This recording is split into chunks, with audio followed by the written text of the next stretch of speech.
Welcome back to Nandhi Ganesh vlog. அம்மா என்ன vlog மணிக்கு? என்ன vlogனு பாத்தீங்கன்னா பாப்பா தமிழ்ல பேசுவா. அது கன்னடத்துல எப்படி டிரான்ஸ்லேட் பண்றதுன்னு இந்த வீடியோல பார்க்கலாம். வாங்க இந்த வீடியோக்குள்ள போலாம். தங்க சொல்லு தங்க, தமிழ்ல சொல்லு தங்க. நான் அதை டிரான்ஸ்லேட் பண்ணி கன்னடத்துல எப்படி சொல்றதுன்னு பார்க்கலாம்.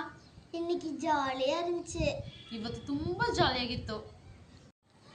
இன்னைக்கு என்ன பண்றீங்க? ಇವತ್ತು ಏನ್ ಮಾಡ್ತಿದ್ದೀರಾ? எப்ப எனக்கு gift வாங்கி தருவீங்க? ಯಾವಾಗ ನನಗೆ ಗಿಫ್ಟ್ ಇಸ್ಕೊಡ್ತೀರಾ? தியா இருந்தா எனக்கு ஜாலியா இருக்கு. ದಿಯಾ ಇದ್ರೆ ನನಗೆ ಜಾಲಿಯಾಗಿರ್ತಿತ್ತು. தியா கூட நான் போய் விளையாடட்டுமா? ದಿಯಾ ಜೊತೆ ನಾನು ಹೋಗಿ ಆಟ ಆಡಲ್ಲ. இன்னைக்கு கிளைமேட் சூப்பரா இருக்கு. ಇವತ್ತು ಕ್ಲೈಮೇಟ್ ತುಂಬಾ ಚೆನ್ನಾಗಿದೆ. எனக்கு மழை வந்தா ரொம்ப பிடிக்கும். ಮಳೆ ಬಂದ್ರೆ ತುಂಬಾ ಇಷ್ಟ ನನಗೆ. வா இது இன்னைக்கு படத்துக்கு போலாமா? ಇವತ್ತು ಪಿಕ್ಚರ್ಗೆ ಹೋಗೋಣವಾ? அம்மா போதுமா, நாளைக்கு பண்ணிக்கலாம். ஓகேங்க, இந்த வீடியோ உங்களுக்கு பிடிச்சிருக்குதுன்னு நம்புறேன். பிடிச்சிருந்தா லைக் பண்ணுங்க, சப்ஸ்கிரைப் பண்ணுங்க, ஷேர் பண்ணுங்க. நெக்ஸ்ட் வீடியோல பார்க்கலாம். பை.